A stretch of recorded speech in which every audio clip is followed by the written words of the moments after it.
आज गया तो हमारे पास बचा क्या है? ज़मीन हम देंगे, बेरोजगार हम बनेंगे और राजा बनेंगे अन्य राज्यों के लोग। तो क्या झारखंड इसलिए बना? या ज़मीन हम एफसीआई को इसलिए दिए या अन्य कंपनियों के लिए क्या हम ज़मीन इसलिए दिए कि अन्य राज्यों को मौज मस्ती करिए और ज़मीन हमसे लीजिए? 1 रुपया 2 रुपया में तो ज़मीन लिया गया। टाइगर जयराम महतो जी का तबीयत अभी ख़राब है, लेकिन उतना भी नहीं कि होता ना कि टाइगर थोड़ा एक कदम अगर पीछे लगता तो इसका मतलब ये नहीं कि दहाड़ना भूल जाए या छलांगना भूल जाए। में काम हो रहा है, जल्द पेपर को सबमिट करेंगे हम लोग और बताएंगे कि आप लोग जो संवैधानिक का है ना पूरी तरह उल्लंघन कर रहे हैं और कहाँ पे गैरकानून कौन कर रहा है वो साबित करेंगे। और उसके बाद नहीं तो एक दिन मरना ही, हम लोग भूख हड़ताल में बैठेंगे, सब यहीं पे मरेंगे, तब तो फर्क पड़ेगा। अगर 20 जन का मरने से 20,000 जनसंख्या का समाधान होता तो 20 जन मरने के लिए रेडी है। देखिए, झारखंड का कोना कोना आंदोलन हो रहा है और झारखंड का कोना कोना में दर्द को झेलना पड़ रहा है। उसी प्रकार यहाँ के ग्रामीण रैयत विस्थापितों का छला गया कंपनियों के द्वारा। एफसीआई को ज़मीन दिया गया था यहाँ पे ग्रामीण के द्वारा, रैयत विस्थापित के द्वारा विकास के नाम पर। लेकिन हमेशा कहा जाता है झारखंडी भोला भाला है और उसी तरह छल कपट किया गया है। एफसीआई बिना पूछे, ग्रामीण से बिना मीटिंग किए वो एसएससी को या अन्य कंपनियों को एग्रीमेंट के जरिए बेचा जा रहा है और दे दिया जा रहा है। इससे क्या हो रहा है, जब अपना मांगों को लेके ये लोग कंपनी के पास जाते हैं तो वहाँ से ये बोला जाता है कि ये आपने तो ज़मीन एफसीआई को दिया, जाके एफसीआई से बात करिए। ये कौन सा कानून है और कौन सा ये है जी? लैंड एक्ट 2013 का में साफ साफ लिखा हुआ है कि अगर हम कंपनी को ज़मीन देते हैं और कंपनी 5 साल तक उस ज़मीन में काम नहीं करती है तो स्वतः वो रैयत को वापस हो जाती है। तो उनको कौन हक दे दिया? एफसीआई को कौन हक दे दिया कि यहाँ के रैयत विस्थापित ग्रामीणों का ज़मीन दूसरे कंपनियों को देने का बिना पूछे रैयत का? और ये लोग जब 2 साल पहले भी अपना मांगों को लेकर गए, यहाँ के जो नवयुवक हैं देखे कि अन्य राज्यों का हमारे जगह पे घुसाया जा रहा। इन लोगों का क्वेश्चन था, ये लोग पूछे कि भाई आप लोग ये क्यों कर रहे हैं? तो बोले कि ठीक है, आप लोग अगला दिन आइए, 5-10 गो करके आप लोग को भी घुसाएंगे। लेकिन ऐसा हुआ नहीं। और जब ये लोग अपना मांगों को लेकर आगे आंदोलन पे गए तो ये लोग पे फर्जी केस लगता है, जेल जाया जाता है। उसके बाद आज तक ये लोग को 20 जन को बैठाया गया, आज तक नौकरी नहीं लिया गया। मतलब किस तरह सर? हमारा ज़मीन भी गया और हमारा जो मान सम्मान था, माटी को हम लोग माँ मानते हैं, झारखंडी हमेशा माँ मानता है माटी को।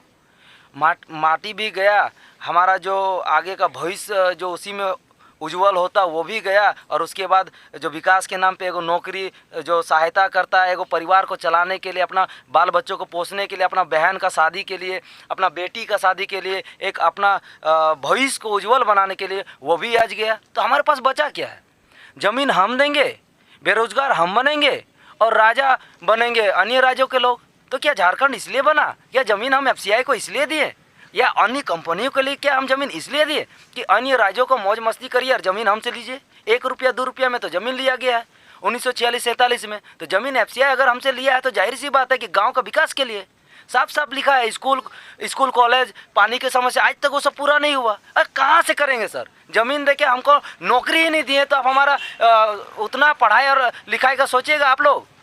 हमारा सेहत का भी नहीं सोचेगा, पढ़ाई का भी नहीं सोचेगा। क्योंकि हमारा सेहत अच्छा रहेगा तो हम ज़्यादा आईक्यू वाला बनेंगे। अगर स्कूल कॉलेज आप खोल के देते हैं तो हम ज़्यादा टैलेंटेड बनेंगे, ताकि आपका जो ऑफिसर बाहर से आ रहे हैं वो हमारा यहाँ के लोग बनेंगे। इसलिए ये लोग जानबूझकर साजिश के तहत हम लोग को स्कूल कॉलेज बोल कर नहीं दिया जाता है। वही समस्या है। अपना नौकरी भी हाथ से गया, ज़मीन भी गया। देखिए आज जो ठंडा में बाल बच्चों के साथ महिलाएँ बैठी है, दादा लोग बैठे हैं, दादू लोग बैठे हैं, जिनका जीवन कम से कम अब खत्म होने वाला, वो भी आंदोलन पे है। किसके लिए? अपना आने वाले भविष्य के लिए, अपने बाल बच्चों के लिए। बढ़ रहा है और लगातार 10 दिन से आप लोग धरना स्थल पर बैठे हुए हैं। अभी तक मैनेजमेंट के तरफ से किसी तरह का कोई पहल नहीं किया गया है, तो इसको लेके आगे क्या आप लोग रणनीति बना रहे हैं? इसके लेके पेपर वर्किंग में काम हो रहा है। जल्द पेपर को सबमिट करेंगे हम लोग और बताएंगे कि आप लोग जो संवैधानिक का है ना पूरी तरह उल्लंघन कर रहे हैं और कहाँ पे गैरकानून कौन कर रहा है वो साबित करेंगे। और उसके बाद नहीं तो एक दिन मरना ही, हम लोग भूख हड़ताल में बैठेंगे, सब यहीं पे मरेंगे, तब तो फर्क पड़ेगा। अगर 20 जन का मरने से 20,000 जनसंख्या का समाधान होता तो 20 जन मरने के लिए रेडी है। अगर कंपनी नहीं सुनता है तो आप लोग भूख हड़ताल में? जी, हम लोग हमेशा संवैधानिक रूप से चले हैं, कानून अपना हाथ में नहीं लेंगे। हम लोग यहीं पे बैठेंगे, यहीं पे भूख हड़ताल करेंगे। ये लोग जब 10 दिन बैठ सकते हैं तो 10 दिन और बैठेंगे, 10 दिन भूख हड़ताल, 10 दिन में मर ही जाएंगे आदमी। बीच में सुनने को भी मिल रहा था कि जो है लगातार तबीयत खराब हो रहा था, तो अभी भी कुछ ऐसा दिक्कत वगैरह है क्या? तबीयत किसी का खराब हो रहा है ठंड? हमारे केंद्र अध्यक्ष टाइगर जयराम महतो जी का तबीयत अभी ख़राब है, लेकिन उतना भी नहीं कि होता है ना कि टाइगर थोड़ा एक कदम अगर पीछे लगता है तो इसका मतलब ये नहीं कि दहाड़ना भूल जाए या छलांगना भूल जाए। तो यहाँ पर भी कुछ महिला लोगों का तबीयत ठंडा में खराब हो रहा था, लगातार 10 दिन से भी बैठे हुए अच्छा, हैं। एक बात बताइए, ठंडा है तो हम लोग कंबल में रह के भी सर्दी खांसी हो जाता है। देख सकते हैं कि बाल बच्चों के साथ है, तबीयत तो खराब होगा ही। और ठंड अभी तो 2-3 दिन कम था, लेकिन अब ठंड बढ़ गया इससे। अगर कुछ भी होता है तो इसका जिम्मेवार पूरी तरह से FCI और SCC सीमेंट वाले होंगे, पूरी तरह से। अपना परिचय दीजिए। मेरा नाम राजकिशोर महतो है, बोकारो से आया हूँ, JVK से सक्रिय सदस्य।